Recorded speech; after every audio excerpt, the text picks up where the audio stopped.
Before the session, I had no big clue on about what I wanted to do and what my interests are, and also what jobs are out there. But after the session, I realized, I was able to articulate what my interests are and what careers or professions are available for my interests, because the test was like rated on the interest level. So it was good. It was it covered most of the things, and I think it was pretty accurate. the concept session was really good. The mentor took a lot of interest in what I wanted to say, and it went smooth. So to help me, narrow my choices to what I have today and choosing career, I think the counselor did a wonderful job. I think it helped me get closer to what I wanted more.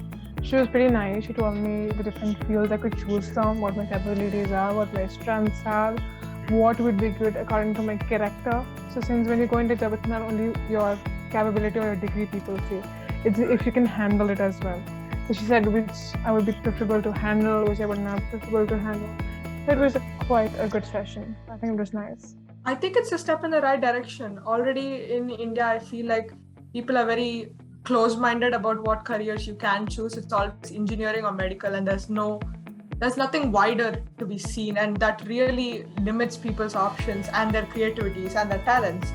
So by giving this as an option and showing the number of careers that can be chosen, it really does open your mind to different things. If there's an organization which can help me find, help me like create a path to where I want to go, then that's really, really helpful.